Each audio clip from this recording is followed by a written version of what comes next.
What's going on, good people of the internet? It is time for comicsgrounds.com's flagship podcast, Panel to Panel, where a bunch of folks shoot the breeze and talk about comic books and such. We are here live for episode 6 of this amazing podcast where we bring you the best of the best, talking about all the comic book news going on and in nerd culture. I can't look at the screen because I'm looking at the agenda. To my left, we have the hard-working, the frustrated with Tom King, the awesomeness that is Travis Tucker. How are you doing today? Oh, my ass is tired, but I'm good. That's what's up. And to my right, we have the woman who is having audio issues, but she's still amazing at what she does, and she was going to nerd out tonight about Batwoman. How are you tonight, Mary?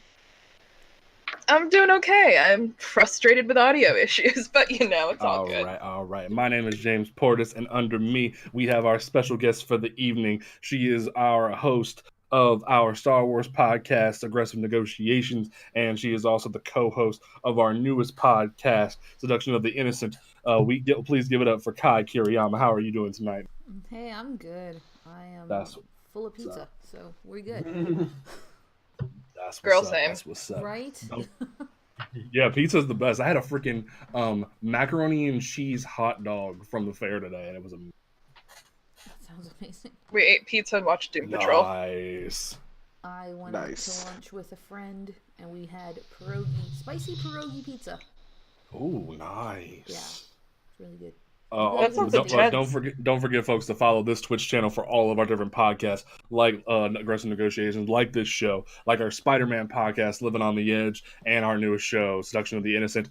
Don't forget to follow us on Twitter and Instagram at OnComicsGround, and don't forget to follow this podcast Twitter at PGP_podcast, and you can like us on Facebook at facebook.com/OnComicsGround. Like we just talked about, you have our newest, one of our long-standing podcasts, Living on the Edge, where we may not do whatever a spider can. We can sure talk about it. Tune in on the second and fourth Thursday of every month to Living on the Edge, a podcast for Spider fans from Spider fans.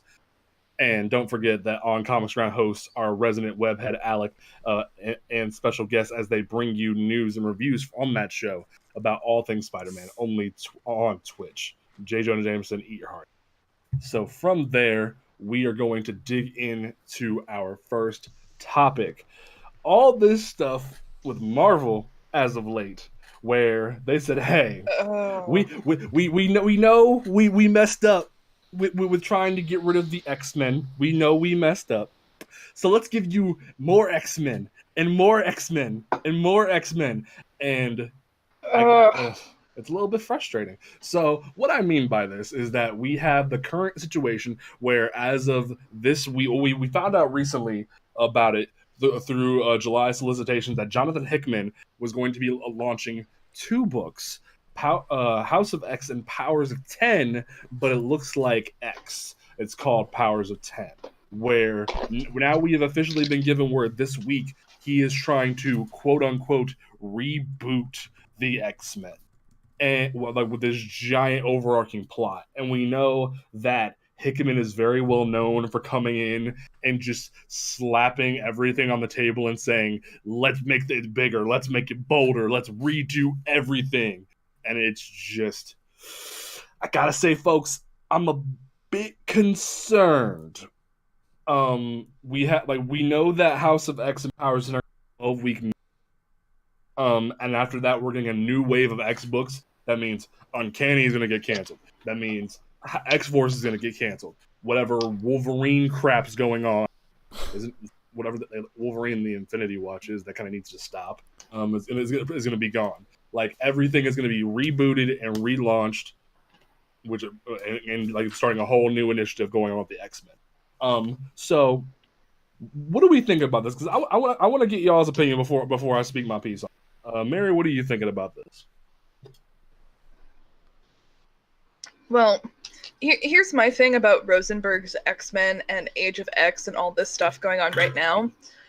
What was the damn point of it all? Mm-hmm. if we're going into this big like relaunch thing, why did they feel the need to do this whole event but leave this little tiny X team behind? Like, unless the end of Age of X is going to be the catalyst for this, I don't see the point of it all. That's what I was at. Sounds like a freaking mess. Because, like, and we had this whole thing. Sounds like what was it last year? Like, and we had after Gold and Blue wrapped up. What was it last year? With Gold falling flat on its face with the Kitty and the Colossus marriage that didn't happen, and Kelly Thompson going, "Hey, just read Mrs. X over here, guys," and like it pittering off into the like on its a little merry way, and they go, "Hey, we're gonna do X-Men Disassembled," which. When you hear that, you think, hey, Bendis did this whole thing before with the Avengers where he tore them apart and rebuilt them. So that probably means Kelly Thompson, Matthew Rosenberg, Ed Brisson, these creators are going to put the work in to fix the X-Men after they tried really hard after everything that happened with the Inhumans and the Clouds. And Gold and Blue was supposed to be the catalyst and start of a new, fresh start for the X-Men. And then that didn't work because no one was buying it. And now they're like, hey, we're going to fix it this time. And Gene's here. And you guys liked X-Men Red, right? And it's like, they didn't do anything with it. And now Hickman's coming in. And like Hickman's going to do his thing. And it makes it feel like you just said, everything was pointless. So, like, I don't know. Like, it's quite frustrating. Travis, I don't like you. I want to hear your opinion on this real quick. What do you think? Well, I mean, all my comic fam Illuminati know that I don't really read too much X-Men. It's kind of, I think the last book I actually read was House of M, and I know I'm going to get torn apart for that. So long ago.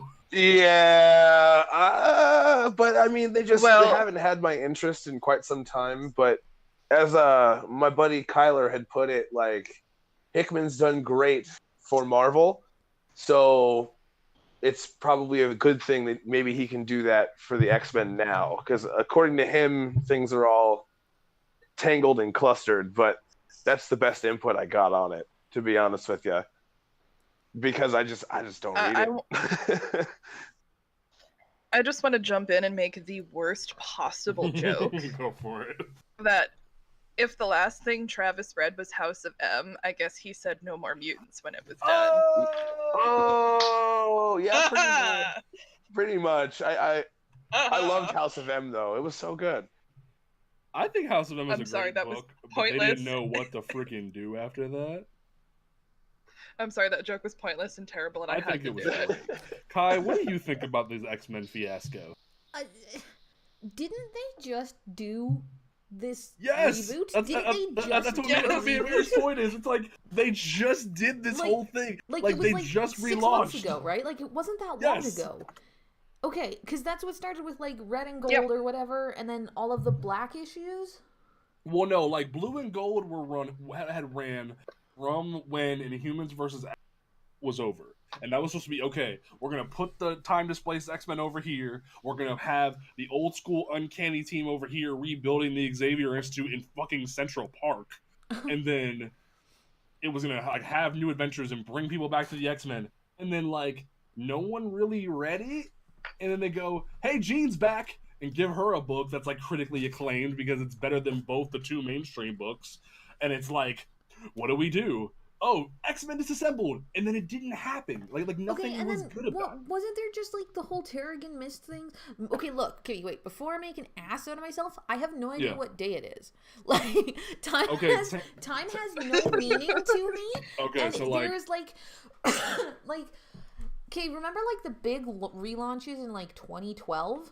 Mm-hmm. When Marvel that happened, now. I thought that was like last year. Mm-hmm. That's how little That's awesome. time means. Like, no, I know it wasn't last year, but I thought it was like 2 years ago. You know, so like not 5 years ago or 7. It's 2019. Like, that's how little time means to me, and I'm just like over here doing my thing, and I'm just like, didn't the Terrigen Mists and all that shit just happen? Yeah, that was from when All New, All Different Marvel happened, and they were like, yeah, we're... And then they canceled, they retconned all that shit, right?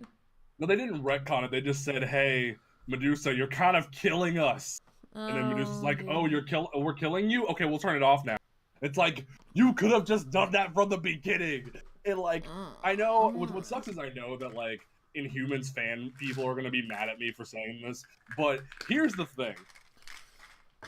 Do the Inhumans have fans?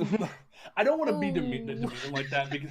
No, I don't want to, like, say that, because, like, I know there's a lot of people that really stand for... But, like, here's the thing. Until Marvel was, like, dead-ass set on trying to erase the X-Men and make the Inhumans prominent, like, here's the thing. Miss Marvel wouldn't have been an Inhuman if Marvel wasn't mad at Fox. She would have just been a metahuman and she would have did her thing and no one would have cared. Like, that's why she's so far removed from the Inhumans, and the Inhumans have been banished back to the moon. Like, no one cares she's an Inhuman. Someone could retcon it and no one would care. And it's that sad that Marvel was trying to erase the X-Men.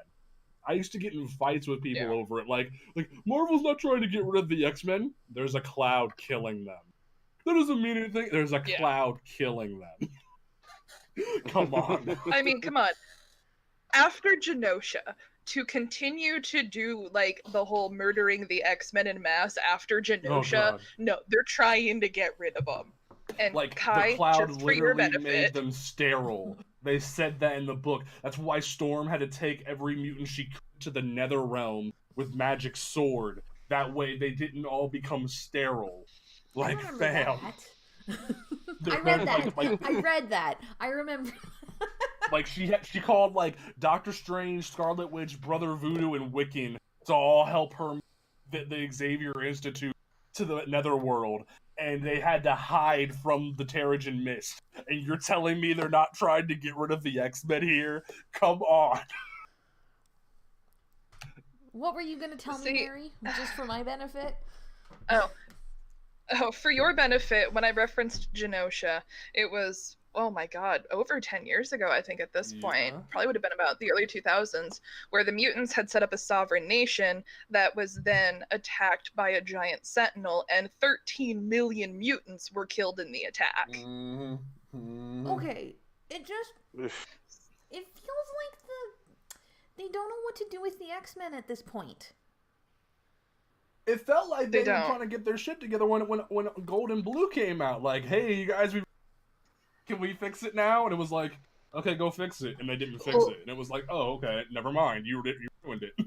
Now, granted, I will give them the benefit of the doubt because they did the most triumphant thing they could, and they got rid of the time-displaced X-Men. They did right, and that's okay. Like, we can have X-Men comics again. But, like, well, here's my tinfoil hat theory, is that first of all, the frightful irony of the fact that the mini X-Men Red was more critically acclaimed than Gold and Blue combined. Yes. I don't think that they were expecting that. I think Red was I see, again, conjecture on my part, but I'm pretty I'm going to assume that Red was a knee-jerk reaction to, well, crap, we didn't, really pay attention to the Batman Catwoman thing blowing up in DC's faces, and this blew up in our face. This isn't good. So I feel like Red was a knee-jerk reaction to the fact that Gold and Blue, towards the end of the runs, were falling on their faces. And then Tom Taylor comes in and writes probably, X-Men Red, in my opinion, is one of the best X books of the last 20 years. It is. And, coming from me, and I am notoriously picky about my X titles, but, and then to just kind of, do some hand-wavy nonsense in X-Men Disassembled, it's just kind of first of all, that story didn't need to be 10 issues long. No, it did not.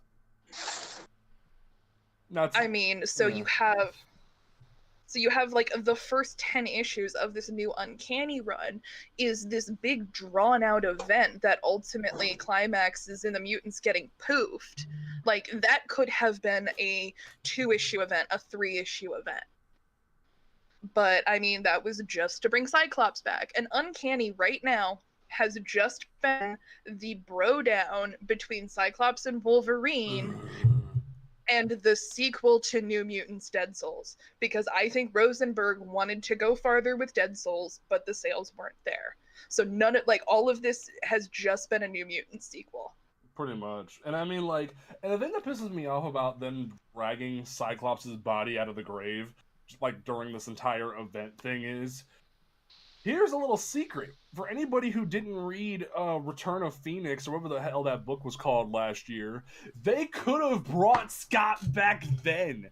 They literally brought him back. Like, Jean resurrects him for 2 seconds and kisses him and says, I know I'm not supposed to bring you back right now, but I wanted to see you for like 2 seconds. And then she puts him back in the ground. You could have just brought him back then. I think they wanted to experiment with Jean being on her own. That's fair. I just like it seemed like so weird that like they did that, and then like 6 months later, hey, Scott's back.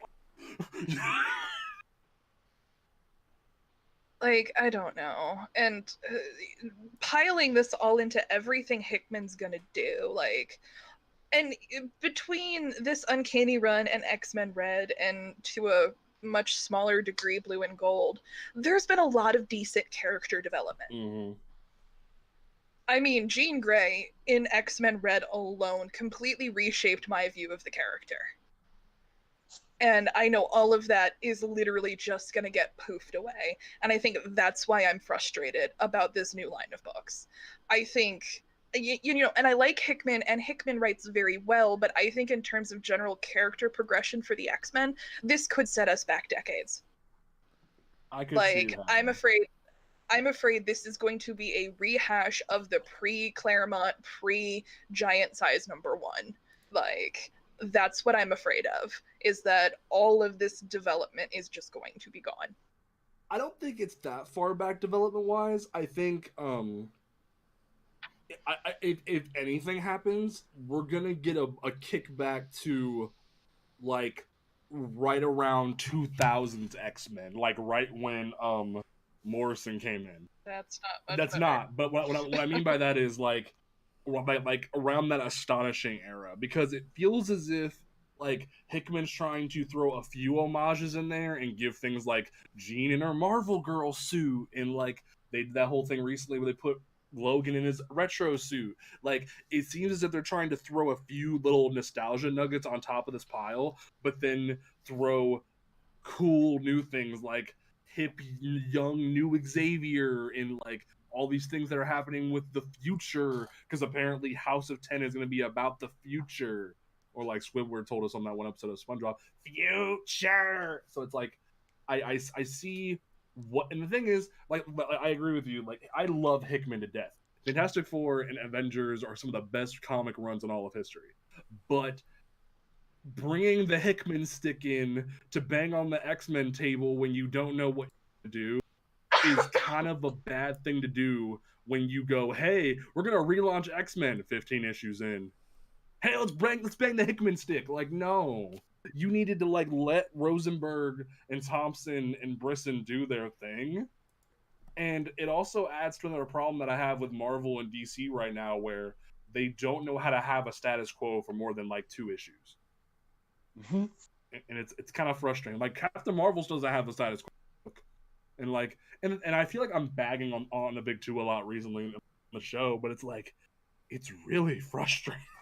So I want to say I'm hopeful for this whole thing, but I'm really weary because of everything that's been going on with the X-Men, if that makes sense. Like, is that a fair assessment? Yeah. And something you said kind of jumps out to me, and I think this kind of helped me connect the dots in my head, as it were, of the homages that you were talking about. Mm-hmm. And I've noticed that, you know, with a lot of fans and a lot of readers, there is a huge push to get back to the status quo of the 90s X-Men. Yeah, that's kind of true. But here's my thing with the X-Men, is that it is probably the one comic team that was never supposed to be about the past. and it's just my opinion that I feel like the X-Men was always supposed to be about moving forward into the future. So I think referencing the past or going back that far is almost detrimental. And now that could be Len Wein and Claremont's influence on the book, but I always felt like the X-Men was about progress, and stepping back into homage and nostalgia, it might defeat that purpose. I'm also in favor of Hickman finishing Black Monday Murders, but that's just me. I was happy Hickman came back to finish S.H.I.E.L.D. because, like, he kind of got screwed out of doing that, and then he came. It's like, it's nice to see Hickman's doing more with Marvel, but I'm scared to see what's going to happen here. So I find myself cautiously optimistic. So that's where I'm going to leave that. Does anyone have any thoughts on, like, before we move on to the next topic here? Is it safe to say that Hickman is Marvel's Jeff Johns? To a degree. Yes. Okay, so I mean, I would put Hickman more in a Morrison, though, if that makes sense. Yeah. Okay, well, when I mean Jeff Johns is like DC has this habit of when, well, they can't anymore. When stuff was just becoming awful and everything was awry, they'd be like, "Here you go, Johns. Can you fix everything, please? Please." 152. Yeah. So I don't know. Maybe this is a good thing for the X-Men. Yeah, it's possible. Like, I honestly never thought Hickman for Marvel again after they screwed him out of Secret Wars, because Secret Wars was supposed to be a full reboot on the same vein of Crisis on Infinite Earths, and then Marvel just went, never mind, and Hickman's like, what are you doing? So, like, I'm glad Hickman's back. I'm like, I don't know, but I'm gonna leave it at that. I'm very cautiously optimistic. Kai, do you have any more thoughts on this? No, because I'll probably just go and pick the damn thing up. You know that, right? Like, I'm just gonna be like, I've got some X-Men. I'll just walk in the store, I'm like, I'm looking for X-Men, because that was, what I watched when I was a kid. So I still kind of have that nostalgia for it. And I hate to use that word, but like, just like, there's some new X-Men, let's go get some new X-Men, save the day. Yeah, it'll be well, I don't like, it could be the worst comic in the world, but if it's fun and well executed, I'll read it.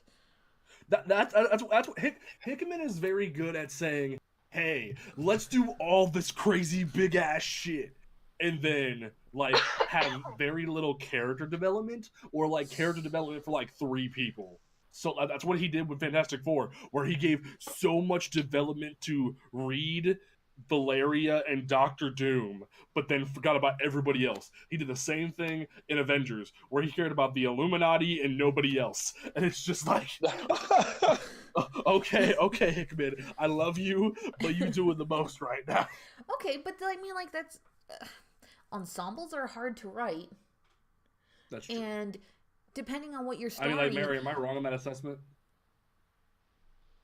I mean, his narratives have always been a little slanted towards a particular topic, but instead of being able to spread it out evenly, it is very clear reading his writing that he has his favorites. Yeah. And so he spends a little more time brushing their hair than everybody else's, as it were. Which is totally reasonable, especially if he's going in there with a story, and he's like, okay, I've got 12 issues, we're telling this story, and it's focused on, the Cyclops Wolverine bromance or whatever it is. So of course, like, if you have an ensemble cast, pardon me? Huh? Oh, I was just mumbling that we don't need more of Cyclops. Okay, Mary, we know you hate Cyclops. Hard disagree on that. I don't even read them. Cyclops was right. Cyclops was right. Like I will, like, I may have my beef with Bendis, Mary, but making Cyclops the new Magneto was the smartest freaking thing he had ever done. Like, oh no! I agree. Cyclops was right. It's just his very existence that bothers me. Oh my god. Okay. Who cares if he's right? He's here. Still breathing. Yes. Okay. Well, from there, Mary, do you want to talk about one of our podcasts for a second? I'm choking. Can you do it? Kai, can you talk about the Absolutely. What history has gone unnoticed? What changes have been made to the comics industry because of political interference? What seedy underbelly lurks forgotten to seduce and entice those who are less wary? Friday nights at 8 p.m. Eastern, join me and Mary as we uncover the hidden truths that the comics industry hopes you'd have forgotten. It's called Seduction of the Innocent, a politics and comics podcast, every Friday, live on Twitch, hosted right here by On Comics Ground. I'm sorry, I took a drink of water and I started to choke. Oh, that's okay. Okay. Well, from there, we're going to go into our next topic that kind of had the internet in a this week. So, for all those lovely ladies and like some gentlemen, not me for once, who love sparkly vampires, Robert Pattinson, aka Cedric Diggory, R.I.P., has been chosen to play Bruce Wayne in the upcoming Matt Reeves Batman movie. Hype. Yay! Hype. Pattinson. I stand Pattinson. Pattinson is gonna kill it. I think he's gonna do really well. Yeah. Why do you say that? Why do you say that, Travis? Because he's very young in look, so we can get this, young year one-ish Batman making mistakes and getting stabbed and beat up, and Alfred trying to stop him. Be stabbed just like it was written to year one. Damn it. Well, I think it needs to happen. To be honest with you, I would like to see a Batman we haven't seen on screen, and I think back to Christopher Nolan's Dark Knight series, right? That's kind of the gold standard in mainstream Batman. But in Batman Begins, there was no moment where I felt that Christian Bale was in any actual danger or agony. And I think Pattinson has the acting chops to show me different. Okay. You know what I mean? Can I say something? Go for it. He spent the beginnings of his career not really counting Harry Potter, but even kind of in Harry Potter. And then when Robert Pattinson went and did Twilight, he spent the beginnings of his career playing a broody, moody, hottie who was rich and ish. That's I Bruce guess. Wayne. He's 100% Bruce Wayne. He's got right. the broody, the mysterious, the moody, and also just imagine the commentary. Remember when Twilight came out, and there was his commentaries were just so scathing and sarcastic, and he hated it. Nobody hated Twilight more than Robert Pattinson. See, right? I don't hate awesome. Robert Pattinson. I think the movies themselves are just. Well, no, because he did an amazing job for what he was given, and he started his career being broody and moody and what we would call emo.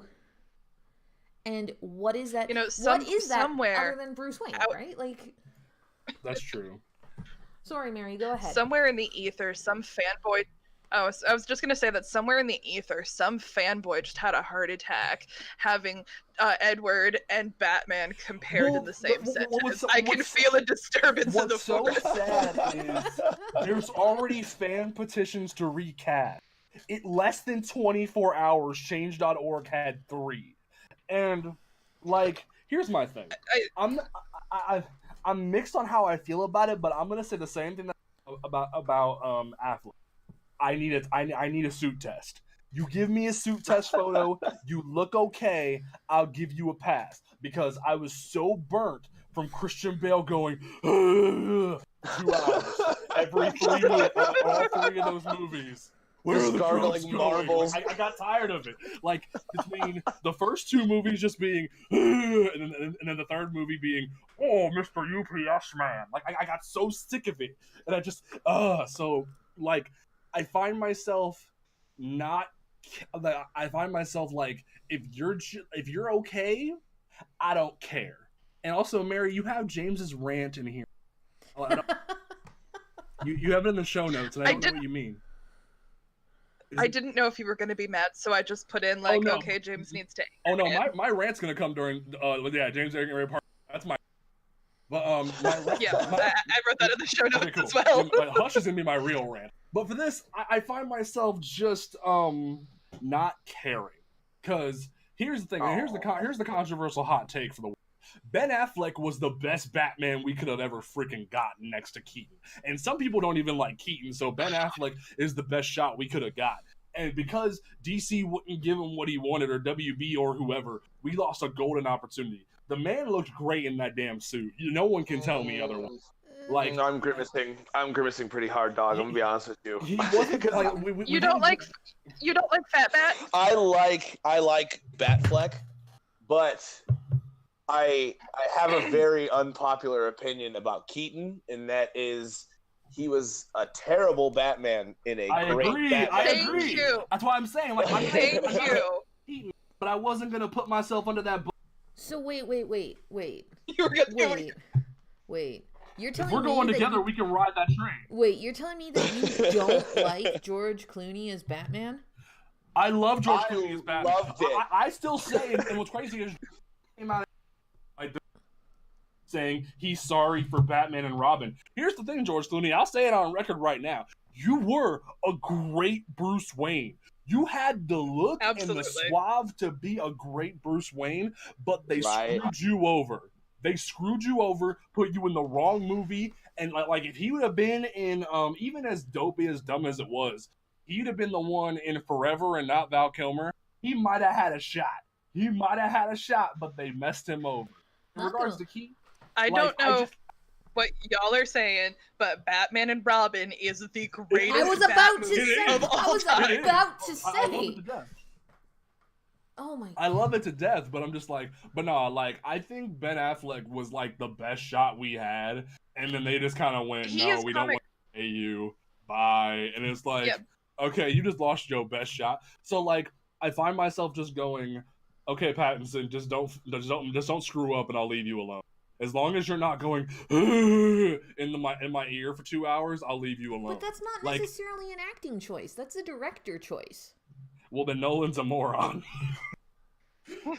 Well, I mean, like literally, if I have to hear where the drugs are going in a throat cancer voice again, I'm gonna scream. That's why I can't watch the Dark Knight movies anymore. Like that sound ruined it for me. And don't get me started on fucking Dark Knight Rises. I could write an entire thesis and a whole 5-page essay on why Dark Knight Rises is the worst Batman movie of all time, and no one would think I was right. That's the worst part. But we're gonna move on.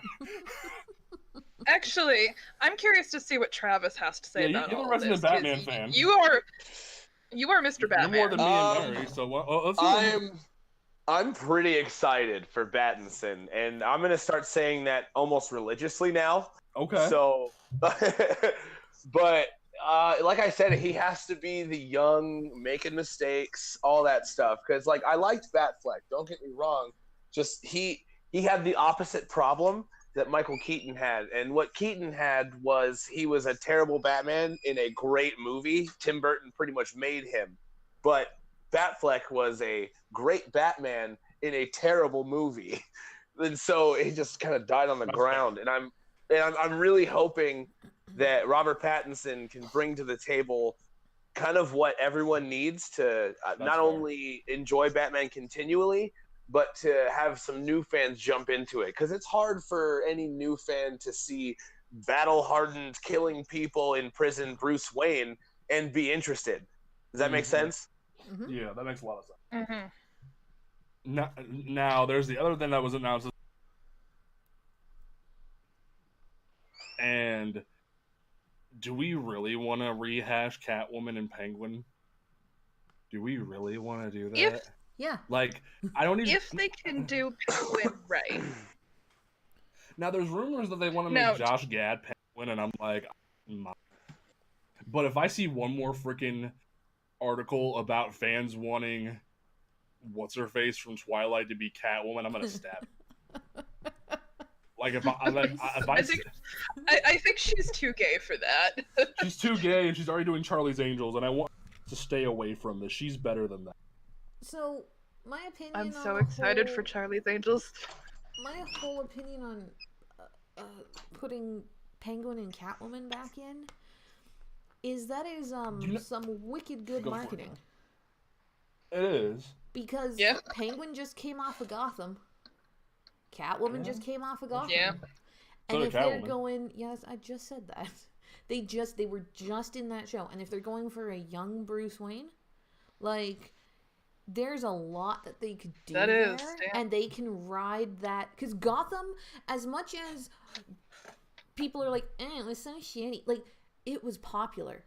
It got, what, 7 seasons? 5 seasons? Something like that? For a show that everybody said was so damn terrible. To actually... The casuals ate it up. Exactly. I couldn't. I had to tap... I liked the first couple of seasons, but I had to tap out because it got, like, way too, like, freaky body horror. They had the pig face man with the mask. Oh, I love him. I couldn't do Professor Pig is the greatest thing that DC ever invented. It was just, it got Falcone. I always say the one thing that I love about Gotham, like I watched like 3 episodes of it. The best thing about Gotham was Fish Mooney, and she's not even a real DC. Right? Oh, I know it. Travis is like, I have checked out mentally until we stop talking about Gotham. Oh, dude, I can't tell you how much I hated that show. Like, don't get me wrong, I liked it, and then I kind of looked deeper into it, and I started to hate it because Sean Pertwee, though, the audacity of Alfred coming up with just, hey, Bruce, put your watch on your knuckles and beat up your bullies. That's not Alfred. That's not him at all. I was about to say Sean Pertwee as he was my favorite part of the show. So, I mean, but okay. I liked Renee Montoya until they did that. Oh yeah, we're not going to talk about that because that will send me off onto a fucking... That will send Mary off on a tangent. That won't be good. Mary will go on a tangent, and then I'll go on a tangent, and then this show will be like 3 hours long, and we'll never get past. Okay. Well, from there, why don't we, Kai? What show are you from again? Oh, right. So I'm from Aggressive Negotiations. Oh my God, I can't even say it. Words are hard. Ugh. I'm gonna do the Jedi mind trick. You did not hear that. We're gonna start over with this advertisement. I am the co-host of Aggressive Negotiations. Monday nights just got a whole lot more galactic. Aggressive Negotiations, a Star Wars podcast, brings you a weekly roundup of news, reviews, and general discussion of everything to do with that galaxy far, far away. You don't need to be force sensitive to enjoy this podcast. Brought to you by On Comics Ground. Be sure to tune in on Twitch every Monday night at 8 p.m. Eastern, 5 p.m. Pacific. All right. So from there, I do want to ask real quick before we get into the topic. Do you want to talk about the Spider-Gwen situation? Do we want to avoid that? I don't think Go ahead. Sorry. No, it's fine. I don't think it's a situation. I think it's awesome. Okay, so let's talk about this real quick before we get into the main topic. Like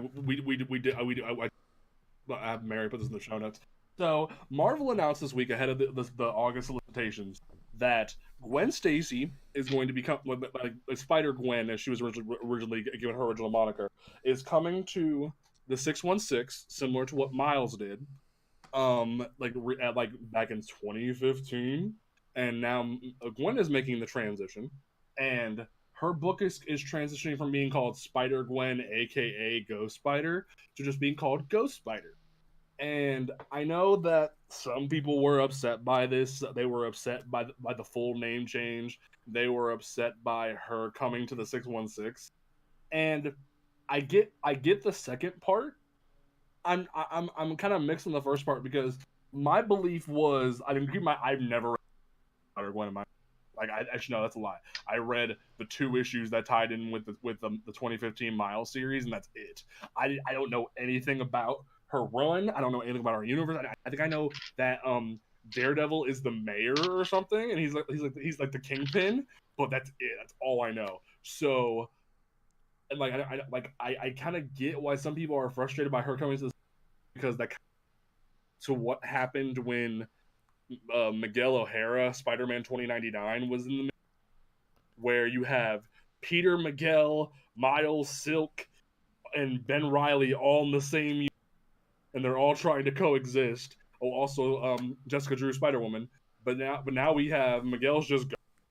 Now we have Gwen, Miles, Peter, Silk, and Ben Reilly and Jessica Drew all trying to coexist. And it's just like I find myself indifferent. I don't really have a bone in this fight, but like if it helps bring more readers to the book, then all for it. I know a lot of people liked her and into the, so I'm all for it.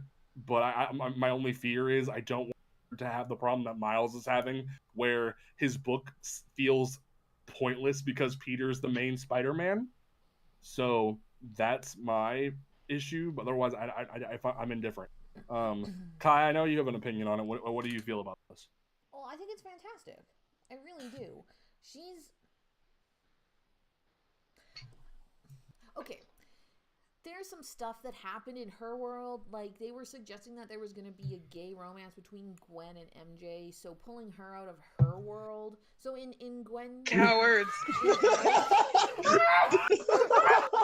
Cowards!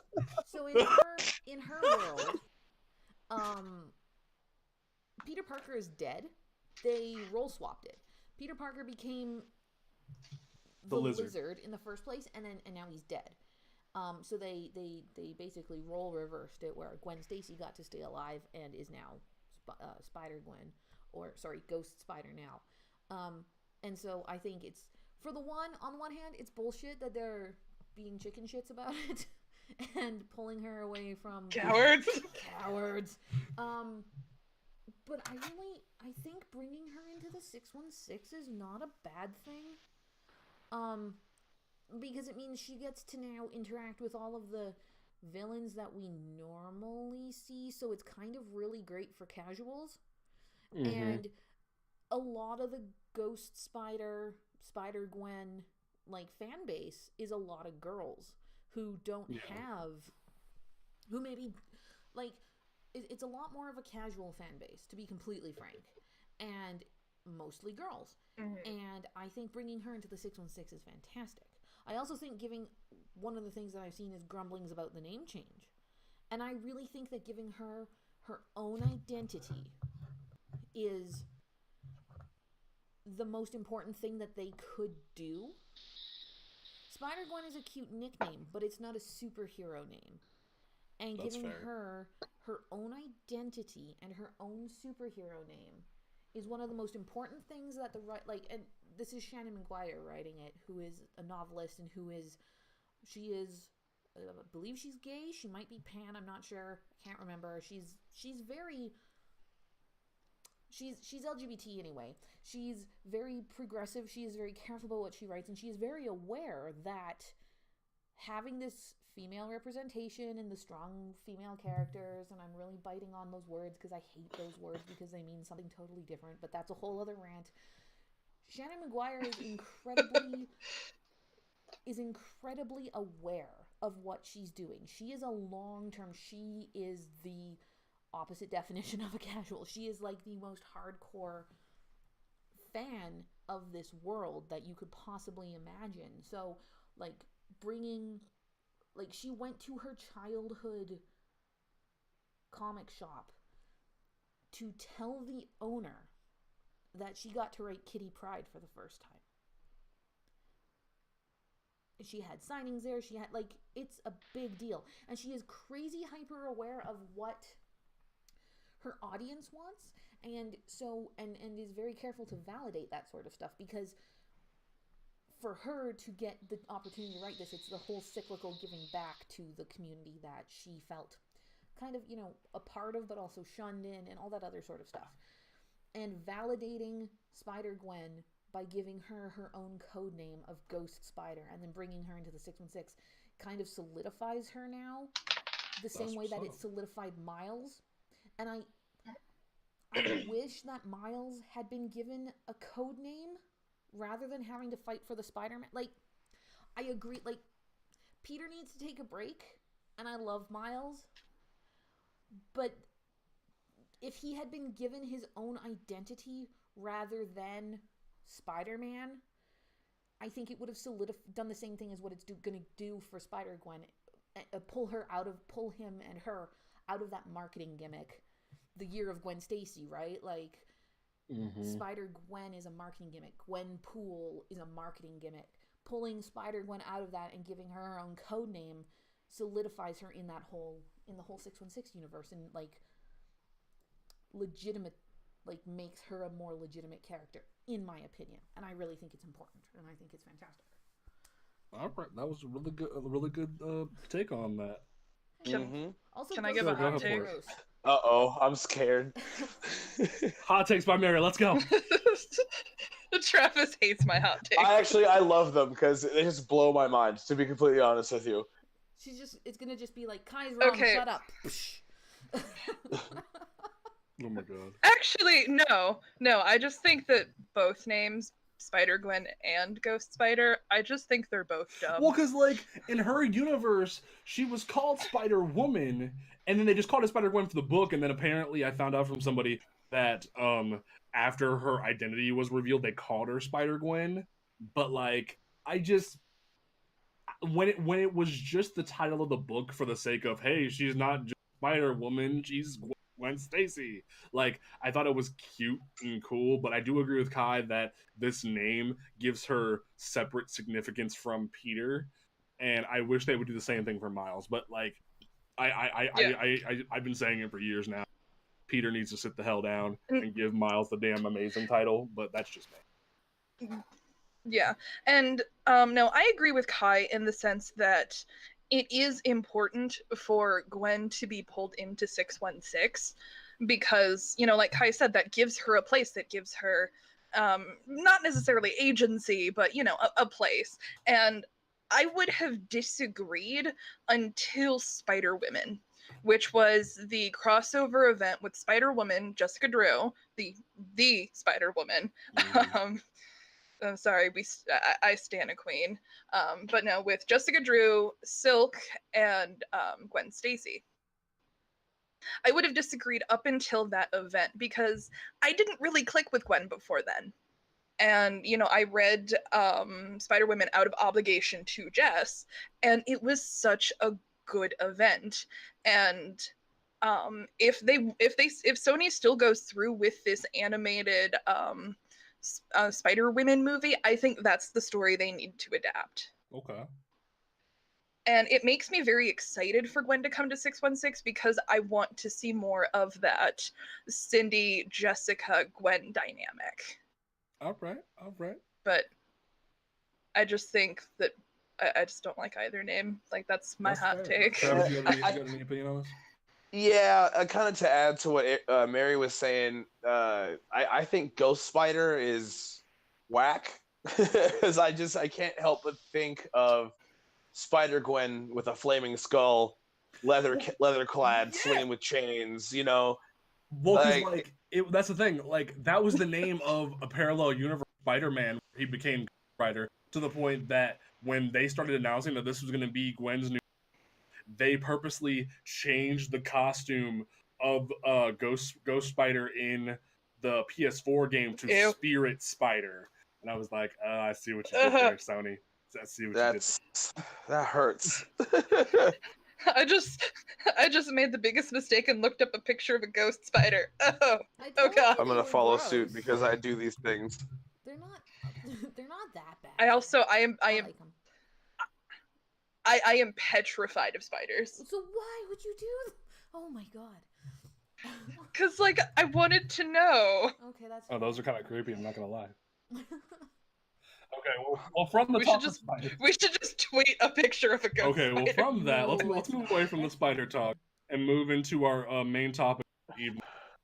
The other Bat fun we had this week when it comes to Batman.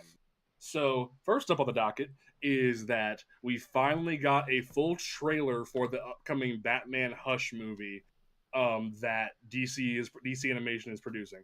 And this is where James will have his rant and will explain why this movie is a bad thing. So let's talk about laziness, shall we? So ever since Justice League War, DC has been doing this thing where they recycle animation and keep using the same model for the same really bad New 52 universe movies. And they don't care about the canon of it. They don't care about what they're doing with it. They just want people to eat it up because they're somewhat using DC like stories like Justice League War and Judas Contract and Death of Superman, and they don't care about anything involving it. They just want to tell the story on a cheap budget and go. Remember when we had good DC animated movies, guys? Remember when this conversation is quickly turning into a confrontation. Fight, Oh, Lord. fight. Remember when we had good DC animated movies? We had like Batman and Superman Public Enemies. Remember we had like the original Death of Superman, Superman Doomsday. Remember we had Superman Unbound and all these other Batman movies that happened? Like, remember Justice League Doom? That like was really good and was the original basis for all the crappy animation that came later and was the original basis for the Young Justice cartoon.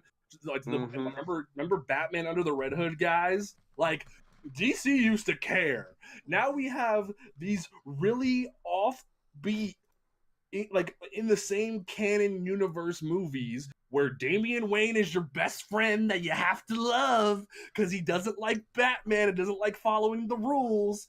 And you have like Superman who's super buff and like is really ignorant of life because New 52 Superman sucks. And it's just... Now, granted, one of the smartest things they ever did was make Rosario Dawson Wonder Woman, so they get 1 point from me. Hard agree. They get one 1 point of cred there, but otherwise, and also I think the one dude from Terra Nova is a decent Batman, and I know not everyone likes him, but I think he's decent. He's no Bruce Greenwood or Kevin Conroy, but like I live with it. So like, this trailer isn't bad. Don't make a mistake. But like, nothing happened. Like no, it didn't. Like, I'm frustrated by the fact that we are just recycling this animation to tell cheap stories because now, granted, there was the horribleness that was the opening scenes of the Batman Killing Joke where we had bat sex, but the rest of the movie from bat sex was great animation and retold Killing Joke point for point with a couple of minor edits and stuff that some people didn't like, but like mostly perfect beat for beat what Killing Joke was. And when they announced Batman Hush and Jim Lee even signing off on it, you really thought we were getting the same thing as Killing Joke. Nope. They did the same thing with Judas Contract, where Judas Contract was stuck in development for almost 12 years as a DC animated movie. We were supposed to get a Judas Contract movie the minute the Teen Titans TV show finished doing Judas Contract, and we never got it. So to see what happened to Judas Contract, now they're the same thing to Hush, I just find myself annoyed with DC animation. Now, granted, it looks like they're actually giving a damn because they put Superman in a decent costume and like found some decent voice actors for Catwoman and stuff like that, but it still reeks of that recycled DC animation to the point that some of that recycled DC animation was shoved into Young Justice Season 3. They even recycled Batwoman's model from Batman Bad Blood and shoved it into Young Justice. Now, granted, yay, Batwoman's in Young Justice, but like, you didn't... Ugh. Okay, I'm done. Someone else talk, I'm done. Rant's over. Aren't these all still traditional animation though? Sorry, my headphones. They're all still traditional animation though, right? Like these are hand drawn, not like. I mean, it's digital or some stuff like that, but like it's not like it's still like normal animation. Okay, it doesn't look bad. James has a problem. He has a problem with the models in construction. Why? Mary, you cut out. What did you say? She didn't. I was saying that you don't like the models in construction. Yeah, because like there was a specific scene in Justice League War where they recycled the model of Static from Young Justice, and it was like, wait, what are you doing? Oh, he's just some random kid on the street. And then when they were asked by like comicbook.com or another website about what, like, did Static make a cameo in Justice League War, they were like, maybe. Did you like it? And then no one ever talked about it ever again. It's lazy recycling. And like with it all existing in this really crappy DC New 52 universe, that like anything could happen, like Connor Kent being the same age as Damian Wayne or Donna Troy being younger than Damian Wayne, and my brain just goes into like super shock mode, like why? It just So then it sounds like these are not for you as a fan. This is not being created for you as a fan, and you're just hurting yourself by watching it. Well, that's the thing. I got to the point where I don't watch them anymore. I'm by them because I didn't watch Superman, like Death of Superman or Superman, which hurt my soul because Cress Williams played Steel, and I had to sit there and go. He was so good. I had to stick to my values so and go, good. no, I will not support this. I'm losing out on Cress Williams, but I have to stick to my guns. Like. He loves Superman so much, and I just love him for I gotta tell you, man, you missed out on one of the best animated fights of our time. I'm gonna be real with you. Yes. I had to stick to my guns. And the thing is, they know that they don't have to be lazy. You wanna know how they know? Because we just got that Justice League versus the Fatal 5 movie. They called Bruce Timm and got him to come back in and redo old scenes for nostalgia. They could have done more of that old school stuff, but they're not doing it, and it's lazy, and I'm mad, and I'm gonna sit in my corner and pout. I think it looks good, personally. I think it looks like a standard DC movie, which is like these standard animated things, and it's like, cool, I'll probably watch it when it comes out. I have no connection to the original. I'll watch it when it hits Netflix. Well, like, one thing that, and Travis can agree, is that whenever most people want to get into Batman, people hand them Hush, because it's one of the most, like, iconic Batman stories now. So, it's a great story to tell, and the trailer doesn't look horrible. I just hate the animation. Like, the voice acting sounds good, some of the action looks good. I'm happy Superman doesn't look like a moron anymore. They put him in like the New 52 suit, not the DC Rebirth suit. He looks good, but I'm just like, ugh.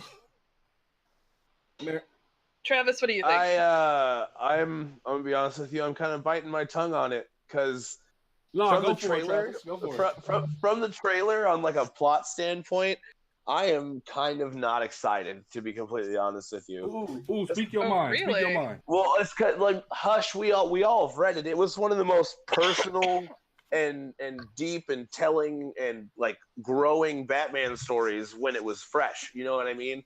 Mm-hmm. It was completely different for Superman to be like, you know what, Batman, quit it. I dare you to hit me. You can't touch me, type of thing. And we got to see this earned darkness from everyone, and it had a lot of complicated plot lines and everything concerned, but I feel like this animated series is trimming a lot of fat, which is actually ligaments and tendons, if the analogy scans. Okay. Yeah, well, because we all watched the trailer. It kind of showcased more so Ivy taking control of Superman by orders of Hush. Yeah. And it didn't even remotely like show. I'd have loved to see a scene with young Bruce Wayne and young Thomas Elliott playing or something like that. Yes. You know what I mean? Like, yeah.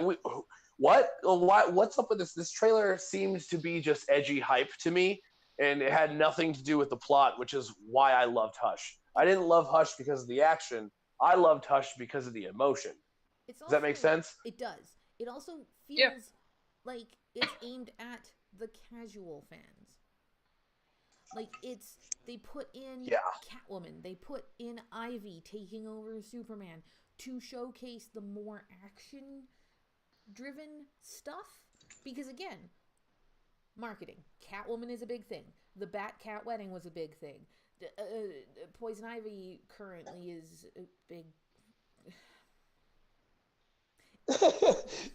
She's No. Let's slide around that one, shall we? Let's not step. Let's not step on that bundle of twigs, if you don't mind me. Yeah, no, that's kind of why I let that go. That's racist. It's Really? Okay, I get what you're saying, God. That like they're kind of like striking at a casual audience. Yeah, And they're making it look like a standard trailer. Like, and my retort for that is Killing Joke or Dark Knight Returns, because while I agree that casuals need to be reached, because like, and here's the thing, I don't hate casuals. I love casuals. I love bringing casual readers and casual comic fans into the medium. Like, I love that. You damn well better, because I am one of them. Yes, but my biggest issue with these DC animated is that it feels as if DC's kind of like kicking dirt on, or like even some of the CW shows, which we'll have to talk about a CW show in a minute, is that it feels as if we're like they're kicking dirt on casuals and saying, no, you're not worthy of these deep plot lines. Like Killing Joke and Dark Knight Returns sat you the hell down, except for Batsex. We don't talk about Batsex. And said, we're going to tell you the story the way it was supposed to, minus a few edits because of time and movie translation. We're going to tell you this beat for beat. That way you as a casual can understand the story the way it was supposed to be told. So it's like, while I understand casuals have like might have some like issues wrapping their brain around some things, like it took casuals a hot minute to wrap their brain around like multiverse theory because of Flash, like I still think we're kind of like insulting them by not saying they're not worthy of true retellings of these stories. Maybe right. Maybe it's a partly accessibility. Maybe it's also just a really bad trailer. Yeah, that could be it too. I think a lot of, like, for a direct comparison, Kai, for like the casual standpoint, I would say like for Killing Joke, it was good except for bat sex. That's about as sin as bat nipples, but. Oh no, it's worse than bat nipples. It's worse. It's so worse. It's like bat nipples and dip them in a deep fryer. It's like that bad. Like, but like to kind of add an addendum to that, I would ask you, like, are you interested in seeing Joaquin Phoenix's Joker? Yeah, I hate the Joker. I think the Joker is one of the worst characters on the fucking planet. I hate the Joker, but yes, I will go see this movie. Oh. Okay, see now what I'm getting at is with that movie, we all know what's going on. It looks almost like a live action Killing Joke, and I'm willing to wager it's probably 75-85% Killing Joke. Okay, but that's also a thing though. Yeah, and so like what my issue is, or I guess what my question would be, is I hope that, or more of a statement, I hope that this Joker movie does well, so that we can see these deep storylines being hashed out for casuals too. Yes, I will agree with that. I gotta say about the Killing Joke, everybody knows the Killing Joke. Every single person knows the Killing Joke because it is so controversial. It was so iconic. I've read the Killing Joke. I've never read Hush. I think the Killing Joke is actually over on the shelf. I'm pretty sure Matt, my roommate, has the Killing Joke over. I know I've definitely got the Long Halloween. It's Jeff Loeb and Jim Lee. So definitely something worth reading. It really is. I'm not like a huge Bat person. I grew up with That's fair. I grew up with 66, and like in reruns, I grew up with Adam West, and then the animated series. And the way I grew up, I had more access to Marvel stuff because in the 90s. Like Batman was super dark, and like everything was super dark in the 90s, but Batman was just one of those things that was just worse somehow in a lot of the ways. So I didn't get into comics until much later, and the comics that I did have as a kid were mostly Spider-Man because they were mostly the like child friendliest. But so even for somebody like me, I have read The Killing Joke. I have not read Hush. So The Killing Joke is, they're going to tell you frame for frame because everybody knows what it is. Not everybody knows Hush. And that's just kind of the point. Right. So, like, arguing, well, the Killing Joke was this. It's like, yeah, because it was a iconic thing. Hush, they're probably not necessarily dumbing it down because they don't think casuals deserve it, but they're dumbing it down to make it if that's what it is. It's like they want to draw you into this deep movie that has all of this stuff by showing you the action rather than showing you the emotional stuff, because most people are going to be like, ooh, they're punching each other, ooh, Superman has mind control or is being mind controlled, let's go, ooh, Poison Ivy is still a villain, let's go. You know what I mean? So I don't know. See, I want to hear Mary's point on this one. Okay. I'll shut up. Kai, you can finish up. I didn't mean to cut you off, No, Kai. I don't done. want to I'll say. just shut up. I feel like Mary's point on this would be like really like good because I like it. I definitely see what everyone is saying. I kind of like my concern / worries is kind of like the crossroads between Travis and Kai. Is that, you know, I do have Travis's general worry that they're going to cut out certain things for time or to cut out some of the nuance that certain longtime readers have picked up that are hard to translate into animation. But like Kai said, at the same time, not everyone has read it. My biggest issue with the trailer is the trailer itself. Ooh. I think it was really poorly cut together.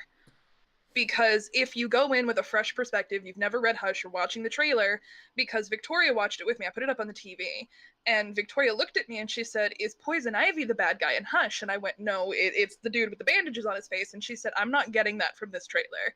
Is that the construction of the trailer makes it look like Ivy is a more central villain than she is, when it's the crazy guy with bandages on his face. So, I mean, it's just under 2 minutes. They can't really do much, but I think it's just kind of poorly constructed. And I know that it's because of a marketing standpoint, like, look, regardless of where anyone stands on the character, Poison Ivy's a big moneymaker. Yeah. Yep. And they want to bring it in because, you know, we got a shot of Harley Quinn in the trailer too, because that's kind of a, hey, she's in this too. Ha Zinger. But I think those punchy marketing points kind of lent itself to a really boring trailer, that we have to hit all of these little points so, you know, we don't actually get anything, because in the trailer nothing happens. Like, it just like, okay, here's the bad guy, but here's Catwoman, here's Poison Ivy, here's Harley Quinn, here's Batman punching stuff, here's Nightwing. Like, I get it, but at the same time, like, it was kind of a boring trailer. No, that's a fresh perspective. I like the way you said that. Yeah, it makes a lot of sense because, like, I feel like if I went up to Victoria and was like, did you know Hush is a great surgeon who reconstructed Bruce Wayne's face upon his own face?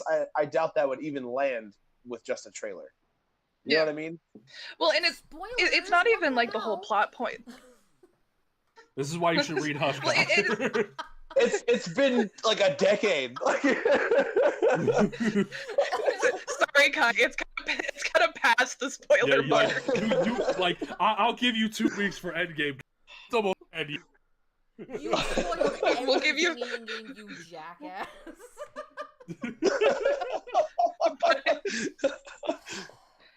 But 9 times out of 10, when people watch a trailer, it's to kind of get a, you know, what is this gonna be about a little bit. I think that they were so heavy on featuring everything else when everything else is so unimportant to the actual story that it didn't really sell Hush as a character, like, because you're calling it Batman Hush, but he's kind of barely in the trailer, kind of a thing. Mm-hmm.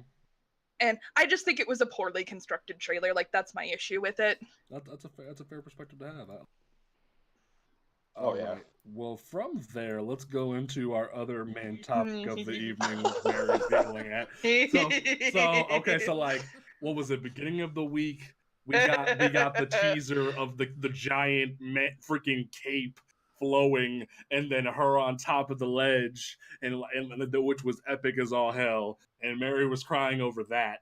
That was very entertaining. Then I wake up like from sleeping, like, and I see, oh god, there's a trailer. Let me look at the at the Discord. Oh, Mary's going insane. Oh, let me watch this. And it just so what I'm speaking about is the trailer for the new CW show Bat was released, and it gave us a look about what this show is going to be about, and I'm really intrigued. I want to give. Watch your next words carefully. No. The reason why I'm intrigued, you'll approve of this, because like, Mary, are the bird thing people a thing? Because I could have sworn Jacob Kane was the leader of the colony. He is. Are they trying to put a new spin on the colony? Crows. That's kind of the feeling that I'm getting. Okay. What I'm referencing colony, like the main protagonist for a long time, like in that run where Batman and his little team were going up against Batwoman's dad and his whole little legion of people that were supposed to be better than Batman, which I highly recommend reading that. I bet Mary will agree with that. So I definitely like where this trailer's going. But this obviously isn't for me to talk about. Mary, how did you feel about this trailer?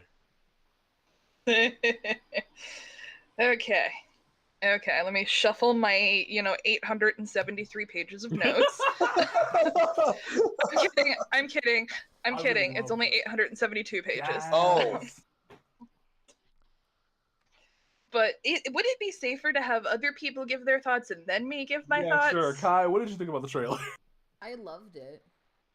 I loved it. I don't want to say, I just want Mary to do her thing. I'm like, I don't want to steal Mary's thunder. I thought it was awesome. It looked fantastic. I don't have any reference point for Ruby Rose as an actor aside from her being deaf in John Wick 2. I understand she's from Orange is the New Black? Okay. Is that yes. right? Okay. I have no reference point for her. So for her to come in, it's just like brand new actor, brand new show. It looks fantastic. It looks like a CW show. But yes, I'm like the biggest Flash fangirl. I love the Flash show. And like I said, I enjoyed Gotham. Does this take place immediately after Gotham? I don't know how the series ended. It's not the same universe. No, it's not the same universe at all. Not the same universe at all? Okay, cool. So it is just the Arrowverse, so whatever is going on with Batman in there. Well, the premise that we're getting seems to be that Batman has abandoned Gotham. Whether he has died or whether what has happened, we don't know. My headcanon is that Batwoman is in the same universe as Titans. That way we can say Batman went insane. That's my headcanon. But we're not going to talk about that. I do, and now Kate has arrived, also, and apparently Jesus. the show's been out for like a year anyway. And Kate arrives, and after seeing that something happens to one of her friends, she goes to Wayne Tower and finds the elevator and finds Luke Fox trying to guard it, who's the son of Lucius Fox. I know that. Oh my god, I know that one. That's awesome. I know who that was, god damn it. Yeah. And then she goes down into the Batcave and finds the suit and tries to like do this whole thing on her own. Looks amazing. Just put it in my eyeballs right now. Let's just watch the damn show. If it's not going to hit Netflix, I'm screwed. I mean, it has that whole, doesn't CW have that whole thing after the first season drops? There is a minor issue with that. Are the sales not going well with that? Warner Brothers and Netflix have decided to not continue the automatic partnership. And now what I mean by that is that the current deal the CW has is a week after the show ends, they will put it on Netflix. It was an automatic straight to Netflix thing. Oh. Now, this rule only affects new shows. So Flash, Arrow, Legends of Tomorrow, those will still transfer automatically. Legend of Tomorrow is not on Canadian Netflix. Oh. Neither is Arrow. I get Flash and Supergirl. That's weird. It really sucks. Okay. But that sounds awful. That's Isn't it kind of funny that they film in Vancouver, but Canadians don't get all the? It has to do with licensing. And that is kind of stupid. BS, and I hate it. Yeah. So I watched The Flash so much, and I ran out. I caught up on everything. So I'm very excited for Batwoman. Anyways, long story short, I'm excited for Batwoman. If it doesn't hit Netflix, I'm screwed. All right, Travis, what did you think about this trailer? I'm excited, and to keep it quick, so Mary can say her thing. I'm excited to see Ruby Rose and not 3 Edgy for Me roll. That's about it. All right, Mary, it is your time to shine. You have the floor. Well, I was actually going to finish my thing about the Netflix deal. Oh, go for it.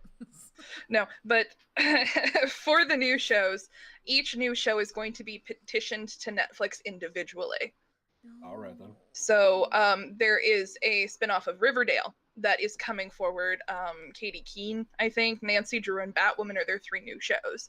So those will be petitioned individually. However, there's always a however. Warner Brothers is planning their own streaming service. Of course they Warner Brothers is?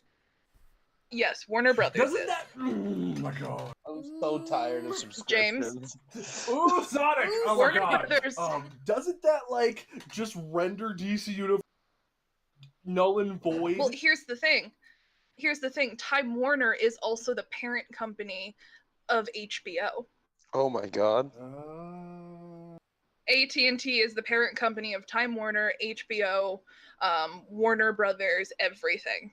So, but it looks like Batwoman, and this is all speculation right now. This is all speculation. This is rumor.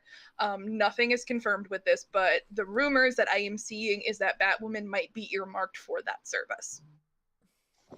See, because it's going to be and I'm not even talking script or critical views of the show, but it is going to be a big one. See, and that leaves me kind of frustrated because it makes me feel like putting a door in case DC Universe doesn't work.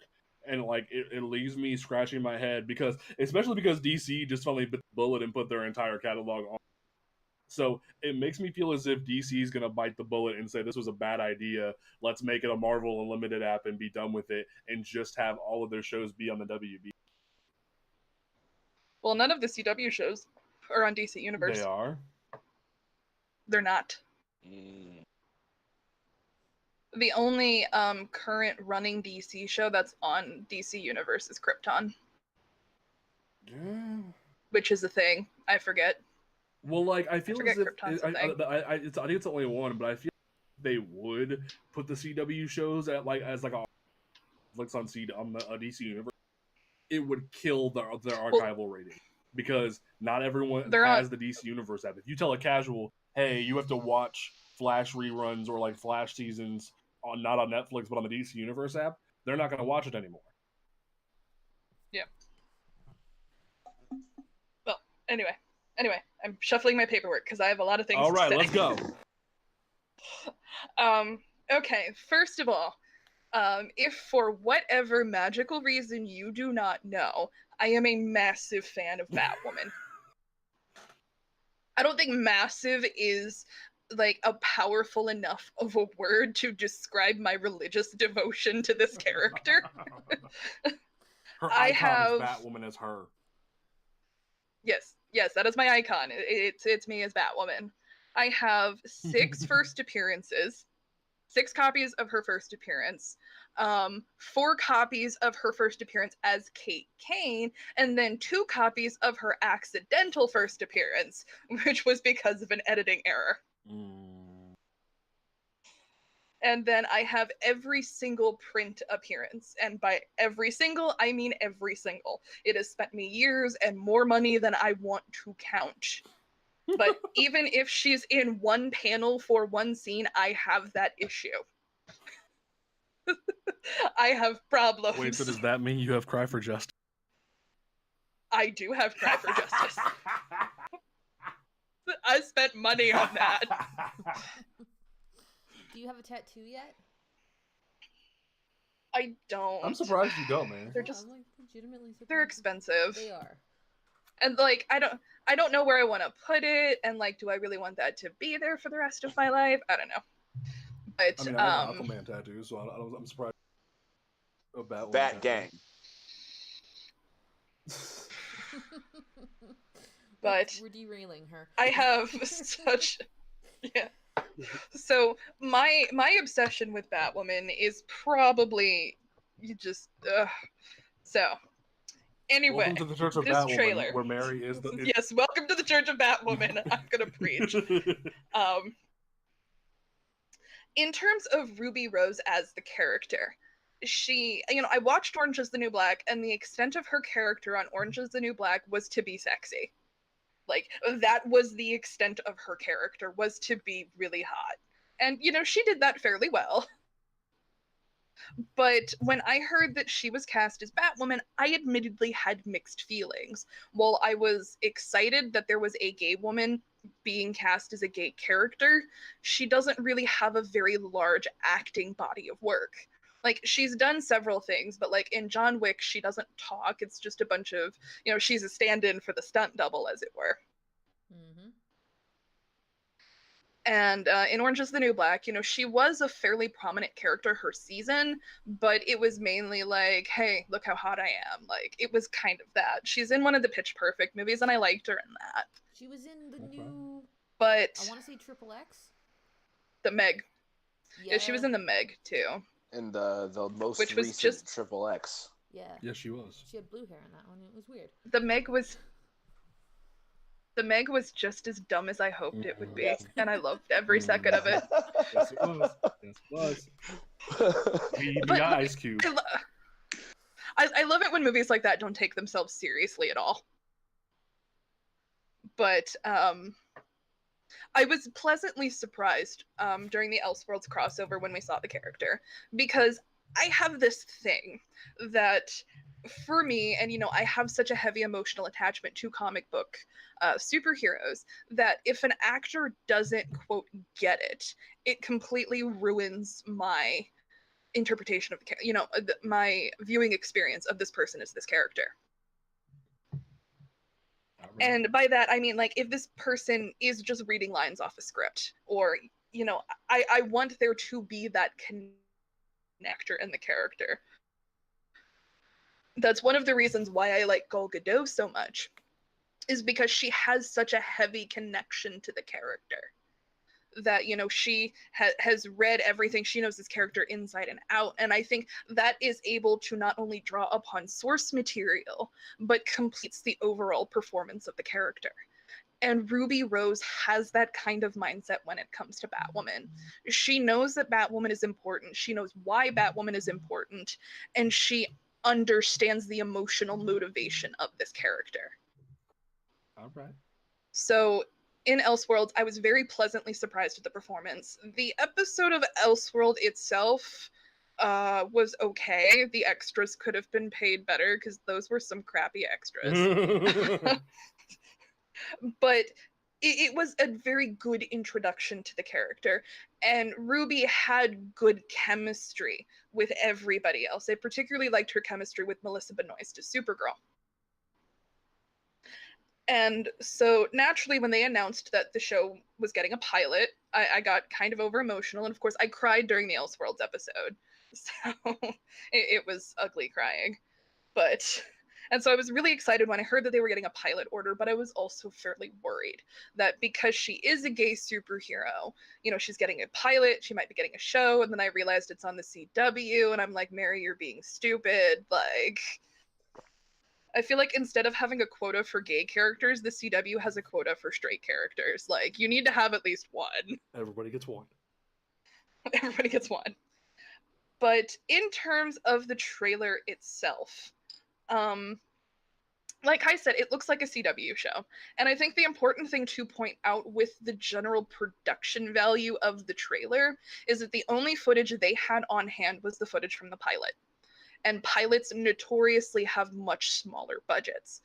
And because I've seen a lot of people talk about how the trailer looks really low budget. And it's because, television pilot, you're not going to dump a bunch of money into a pilot. And I think they did the best with the pilot money. I mean, to be fair, Black Lightning's pilot labs budget behind. Yeah. Well, Black Lightning, they're able to do it a lot with, heavy foam and Christmas lights kind of a thing. And, like, for what me saying, "Oh, it looks like a CW show," it was not meant to be an insult. I genuinely enjoy the ones that I watch. Oh, no. Yeah, no, that was a poor linkage of points on my part. Okay, just putting that out there. I like CW shows. I don't want to tell you how many episodes of or how many seasons of Supernatural I've watched. So, you know.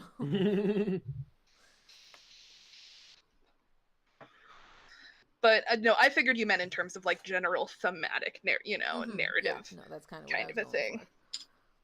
Yeah. But the plot of the pilot seems to be kind of a marriage of Batwoman Elegy and 52.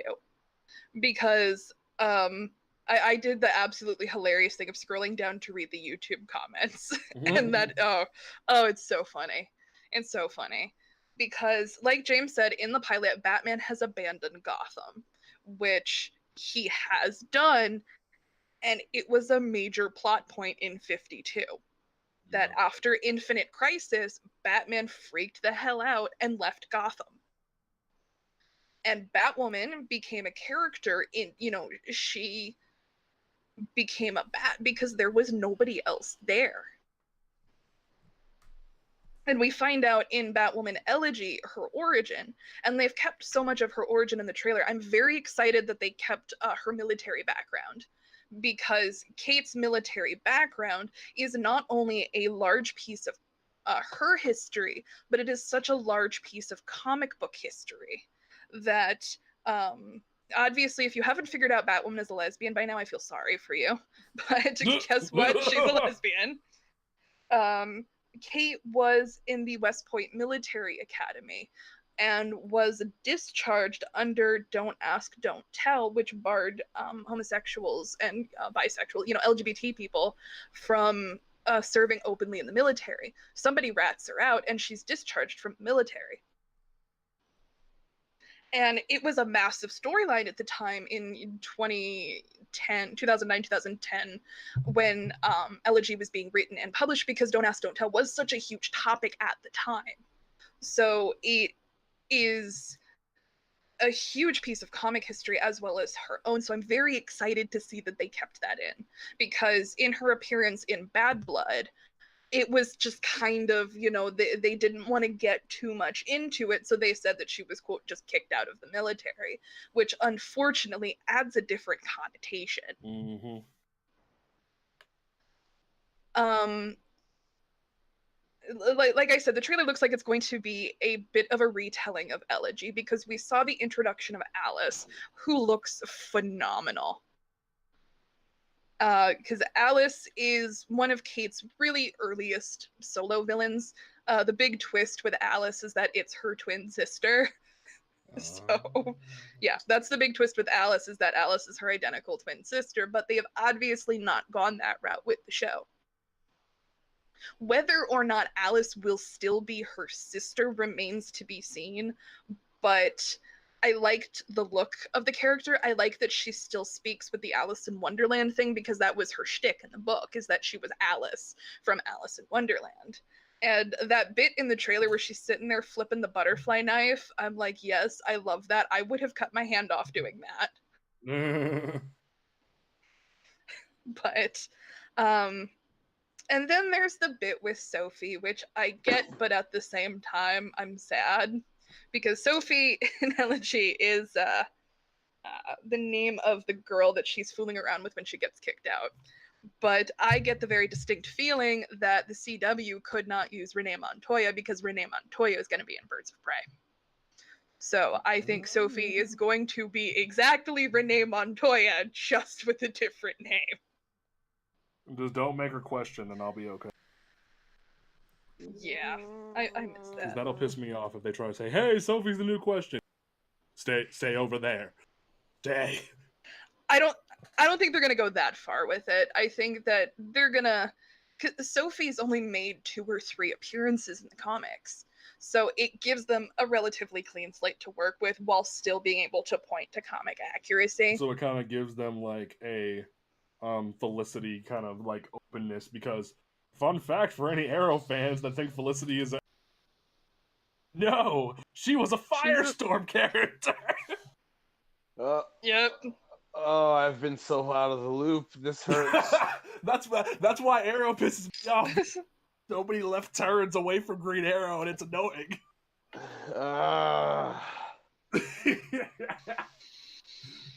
Mary, go back to your rant. I'm sorry for interrupting. Yeah, but so I think Sophie's just gonna be Renee essentially. Okay. One thing I do think, which is very, very interesting, is the exclusion of Betty Kane, who, who is, I should say, Kate's cousin, in favor of the stepsister. Because the girl who calls Kate and telling her that Sophie is missing is her stepsister, whose name is Mary, and I do enjoy that. But, they could have had Flamebird. That makes me sad. But my theory is, I'm wondering if they're going to try and pull Flamebird into Titans at some point in the future.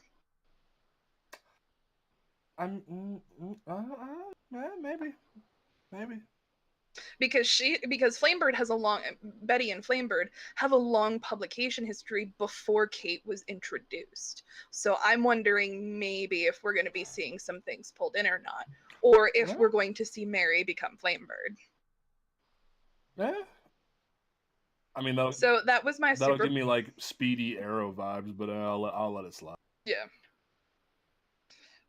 Well, I mean, Flamebird was essentially rewritten to be Kate's sidekick there for a while. Yeah, you're right. But so that those are my point by point breakdown of the trailer. But oh my god, it looks so good. I was waiting for the gush. I understand. I delayed that a bit. I wanted to delay that a bit and make you people suffer. But oh my god, it looks so good. I mean, there are the bits that people are mad about, and I get it, but I think they're reading way too much into it. I don't want them giving a man credit for his job. Yeah, sure, it's not it's kind of eye rolling, but at the same time, are you really that mad? Legit, about it? Is you mad or not? Because, and in the YouTube comments, people are pointing out, well, why is she saying that when she's running around dressed as Batman? I'm like, that's the joke, douchebag. Yes, that was the whole point of the joke. And it's just I never understand why people get as upset as they do about these kinds of things. The only part I did genuinely roll my eyes at is when the title cards say the hero we need is here, they and then did the same bats thing come Captain Marvel. And I rolled my eyes at that too. I'm like, okay, we're leaning a little hard. I mean, granted, it makes some women more enjoyable, but I do get that it's a slight cringe, I guess. Yeah, and they're really trying to push that this is going to be a Batman type show. I'm so in. I think it looks. Yeah, this looks amazing. Honestly, I'm really hoping that I saw a rumor back before that Nightwing could come in, but I'm like, he's on Titan, so that probably won't happen. But with the recent ties that Robin's on Titans. Well, aren't they gonna make him Nightwing? I don't know, but it's up in the air right now. Well, what I was gonna say is wait, Robin is Nightwing? What? Oh my god, Kai. I'm kidding. How casual are you? Did we spoil that one for you too? God, spoilers! What the I hell? I know Jason Todd was. I know Jason Todd was Titans. Okay, Kai, I gotta say 30 years is the spoiler hit for you. I'm only 30. I was 3. You can't expect me to have read everything when I was from the time I was 3.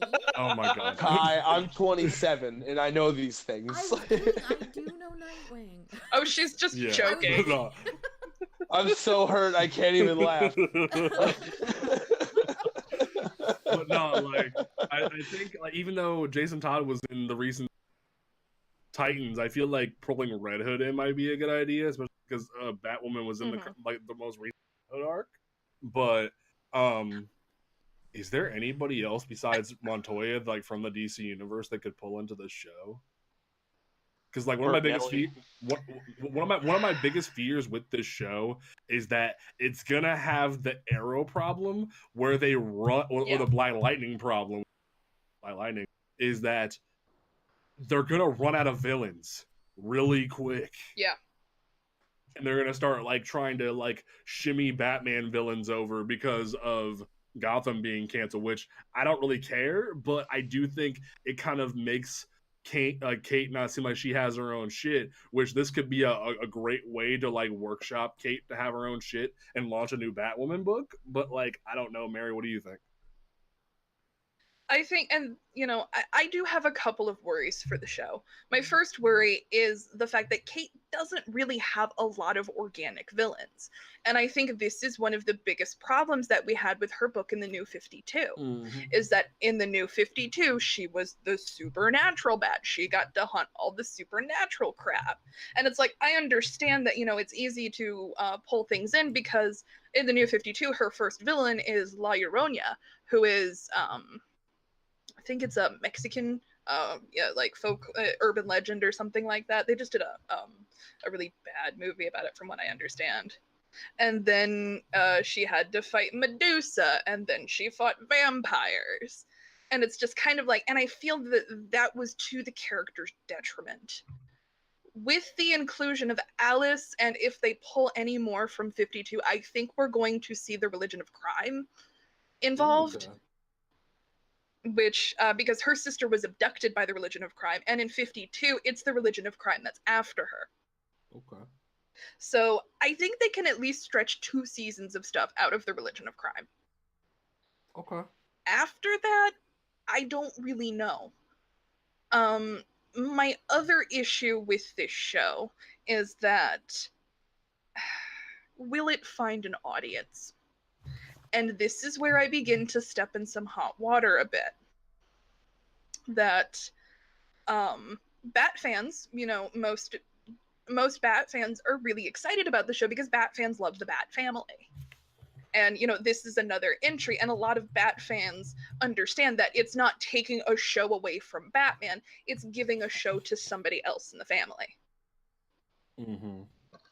Oh God, I just knocked my mic off the table. Oh, but and I have my worry because, this will be the first show where a gay superhero headlines the show.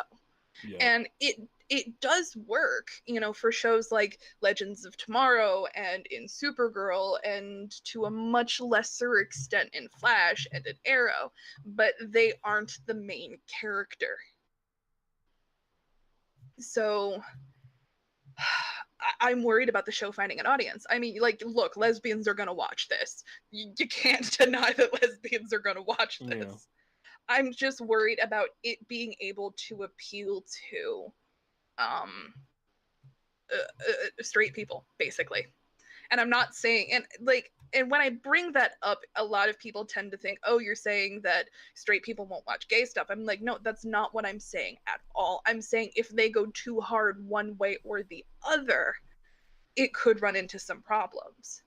Does that make any sense? No, it makes perfect sense. That I am just genuinely worried about the show finding an audience because, a super gay TV show like The L Word or Queer as Folk, those didn't have large straight audiences for obvious reasons. So if they go too gay, I'm worried about it alienating a general audience. But if they don't go gay enough, as it were, I'm worried about it pissing off gay people. So I think that is going to have to be one of the biggest balancing acts of the show. Is that, and I understand the argument of, well, her sexuality shouldn't matter. I'm like, that's nice, but it's going to. Yeah, you can, I know that some people are all about, like, don't force the gay shit down my throat. But the thing is, regardless of what you may think, being gay is a part of who it is. Granted, they don't need to, be, super about it every 2 seconds, but even in this trailer you could tell they had a fine balance of crime fighting, but she can still find love. So yeah, that's what I appreciated. I think the narrative they need to pull from the strongest is Anissa in Black Lightning, because you never forget that Anissa is a lesbian, but it is able to balance out and being fleshed out into the full character. And I think that's the narrative they need to take heavily from. I'm worried that they might go a little too hard into the campy gay aspect of Legends of Tomorrow, which is amazing. Do not get me wrong. Gay I love snark. Legends. Gay snark, yes. Yes. All about I'm so happy Wentworth Miller finally got to play gay. Yes. But anyway, but I'm just worried about it being a good balance, because Legends doesn't have to have a good balance because it's an ensemble show. Yeah. Batwoman won't be. So far, we've got maybe 2-3 other characters, because we have Luke Fox, which I'm very excited about, which is a straight pull for Rebirth. So it looks like they're even pulling from Tynant's current Rebirth. If they make him Batwing, I will shit bricks. Oh, it might come there. Oh, I would love it. I bet you money. I bet you money. His suit's gonna be low budget, but I could see them doing it. You can't. But I mean, they pulled off They pulled off Black Lightning pretty well. That's true. Kai, well, from the casual perspective, what do you like? Do you think that this is a show people? Kai. See, I'm here. I'm just like, CW shows tend to pull audiences. They don't cancel them often after first seasons. They've probably sunk quite a bit of money into this one. Like, Legends is still going, right? Arrow is the only one that has finally ended. Mm-hmm. I believe so. Yes. I think so from a marketing standpoint, doing the big crossover thing and getting the Elseworlds and stuff in was fantastic. I hate the crossover events because among I can CW only watch one. So I'm like, well, we're just gonna skip this one because I don't know what the fuck's going on. But and I think along that same, go ahead. No, finish your thought. Oh, I was going to say along that same line with the marketing thing, her appearances in the crossover among CW viewers, it was very highly rated. I think I saw like an 80% of people had a favorable opinion. Yeah, no, they're doing everything in their power to stack this in Batwoman's favor. They have sunk a lot of money into this. Mm-hmm. And with Gotham just ending, Gotham just ended like last week. And Arrow just ended too, didn't it? Or it's like in the final season? I don't think the series finale is hit yet. I didn't know either of these things finally ended. Oh yeah, Gotham just ended. Like the final episode aired last week. And I think Arrow. Yeah, Gotham just ended, and Arrow's coming soon. Yeah, this is they're winding down. So now they're going to be looking for stuff to fill that, like, that void, I guess. Which is why I was asking, is Batwoman actually connected to the end of Gotham? I feel like from a marketing standpoint, they're doing fantastic, and they're doing everything that they can to physically stack this, stack everything in favor of the show. From a casual standpoint, see, I know a little more about Batwoman than I do about other stuff, because Batwoman is awesome. It looks really, really good. And the fact that all they had was the pilot episode to build that trailer off of, I wasn't sold on anything. I'm like, oh, Batwoman, okay, that's cool. And then I watched the trailer and I'm like, holy shit, Batwoman. So, the writing is snappy. Ruby plays, so far, she plays both sides really well. And I think that kind of is one of those things, like, going back to talking about Battinson, it's like being able to play both. Like, a lot of Batman actors play either a very good Bruce or a very good Batman, and it's two very different roles, just essentially. Because the way Batman acts is completely different from the way Bruce acts. And Ruby in the trailer seems to really, at least for me, really pulled off, being able to she was already a badass, but then putting on the suit made her even like more of a badass, like a different kind of badass. Yeah. And I feel like it looked really That makes sense. I'm really like I'm sold on it. And I think a lot of my worry comes. Go ahead. I was gonna say I just think because she doesn't have a lot of stuff. Like, what are they? There's not a lot of content. That was my biggest fear with Black Lightning too. So right, like gonna be a thing sooner or later where like she's just stealing from other people's stuff. I really want to. That's kind of what I'm excited for, if I'm being completely honest. Like, yeah, I'd be happy with her punching Penguin or Riddler, like, pulling something from Gotham, let her fight some vampires, because that would be cool. Let her fight the Court of Owls. Yes, or Lady Shiva and Mother from Eternal. Like, pull some. Like, I would be happy. Let's not bring back Mother. I think that's no. Mother needs life. I think that's something that they need to do. Is bring in a character or like a villain, somebody that people would know, be it Riddler or Penguin or Catwoman or Ivy or Mr. Freeze, I don't care, but bringing somebody that is like a name brand bad guy, so to speak, that people would know from Batman, and kind of like Batman left the city, so she becomes Batwoman to like because the city needs a bat, so then bring in one of Batman's villains to make him, like, bring in Riddler. He's innocuous. He could be a mastermind, but like I think that she needs that name brand villain, so to speak. I think it looks good. And an interesting point, and go for it. Go ahead. No, I was just saying I'm sold. I'm sold. Go ahead. I'm excited. Oh. And I think that this raises an interesting point, and one that I've never actually spoken about publicly, is I think it is my heavy emotional attachment to the character that almost rules my opinion invalid. And I'm not saying that from a self-deprecating standpoint.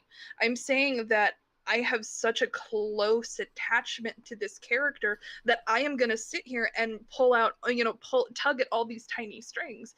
And my worry about it finding an audience is more grounded in fear than anything else, because if this doesn't work, then it will affect me very deeply. Like, James, if Aquaman would have been a box office flop, you would have been devastated. Oh, bruh, I was worried as hell for Black Lightning. I'm still worried about Black Lightning. So, like, yeah. I totally get where your head's at. And it's just, and I think that I have, I hold this character so close, and unfortunately I have a very specific interpretation of this character that I'm very fond of. So that's what makes it hard for me, is that it looks amazing. I'm very excited, but I have this list of fears that, a more casual audience won't have. And in terms of Ruby, like, she plays the badass so well, but there is a deep emotional scarring with Kate because her mother was brutally murdered. Her sister was kidnapped and thought dead for years. She was thrown out of the military. The only thing she had was to serve. And finding Batwoman was finally her way to serve. Like, there is such an emotional complexity that is what I am worried about with Ruby Rose. And I don't want the character to just be stripped down to gay badass. I want to see some of the emotional complexity. They put that right in the trailer, though.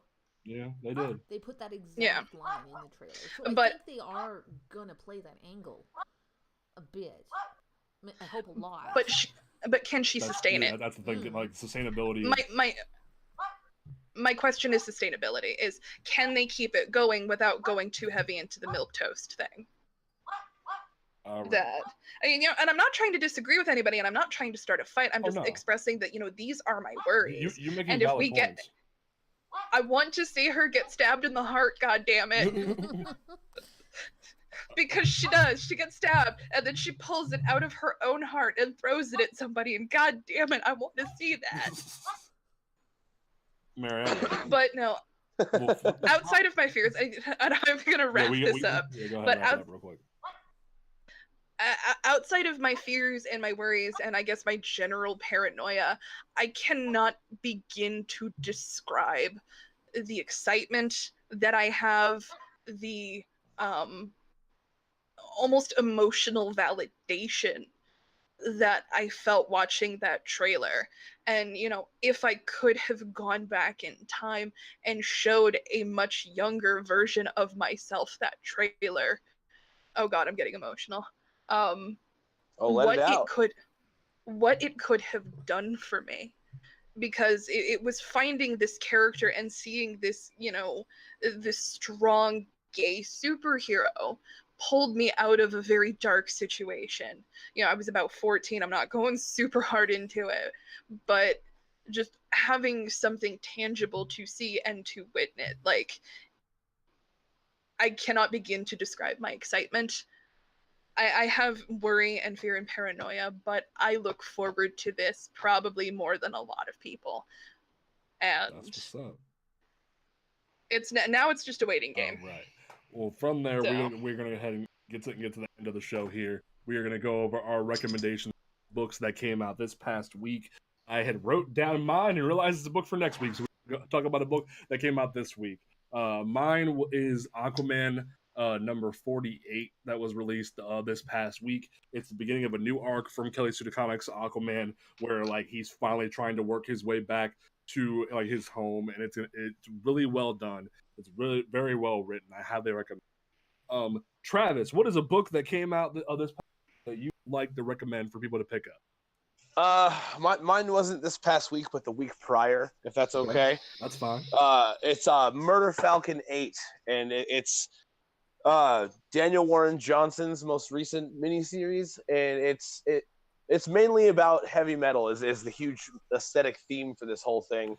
And I don't know, man, it's the conclusion of this 8-issue arc, and oh man, it's so great because it's not just about metal, it's about depression, and a huge theme through the whole thing is instead of sitting in the void and letting it consume you, you can shout back into it and defy it. So that really resonated with me, and the artwork is just as amazing as the story was for me. I was literally crying. So yeah, pick up Murder Falcon 8. That is amazing. Mary, what is your book from this past week that you would like?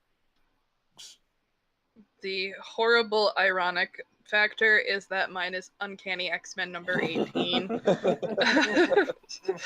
The futility of everything aside, Rosenberg, he writes a great team dynamic. He's killing everybody off, but he writes a really good team. I'm grumpy about the karma situation, but I'm always going to be grumpy about that. But it's a good story. So. All right. Kai, would you like to plug a book? I didn't read any comics this week. I've just been reading Star Wars shit, honestly. All right, that's totally fair. You got a podcast towards, so I totally get that. So we will go ahead and wrap up this show. Don't forget to follow us here on Twitch at twitch.tv/oncomicsground, or if you're watching the archive on YouTube, subscribe to our YouTube channel. Don't forget to follow us on Twitter and Instagram at oncomicsground. Like us at facebook.com/oncomicsground, and follow our podcast Twitter, which is at PTP_podcast. Kai, I want to thank you for coming on and hanging out with us this evening. You can check out Kai's podcast, Aggressive Negotiations, which is our Star Wars podcast, this Monday at 8 p.m., where she will be talking about all the Star Wars books that she has been reading. So that'll be a good time that we will love to hear. Travis, what is your closing statement for episode 6? Lots of excitement all around. We need Battinson. Oh my god. That's where I'm standing on that. I need Battinson. All right. Travis, I stand with you. Well, Mary, what is your closing statement for? My closing statement is that I'm not negative. I'm just worried. I'm not being negative. I'm just worried. Okay, that's a fair closing statement. Kai, you are a special guest. You will be last before me. Go ahead. What is your statement for issue 6? Guys, spoilers. come on. Those 30-year spoilers. You can't expect All me to read everything. I'm busy with Star Wars. All right. My closing statement, as always, is support your local bookshop. I'm not hating on this movie. Please forgive me for my statements, but I want animation to be better. I want comics to be better. I want us to be able to enjoy the books that we're reading all the time. Because yes, we find these niche books like Travis is enjoying Murder Falcon, but I want us to be able to enjoy all comics and not have these the diverse of opinions about this kind of stuff. So I want comics and animation to be better. So it's like, please don't think that I'm being negative. That I like to rant. There's my thing. My closing is I like to rant. Can I say one more thing? So we will go ahead. Can I say one more thing? Go for it. Kai, I have to spoil one more thing for you. Oh, God damn it. Okay, what? Thor gets fat. Did you know that Bruce Wayne is Batman? I did. Did you know that him and Superman have the same mother's first name? Martha! Martha! All right, we will catch you guys next time. Good counter. Peace out. Bye. Bye.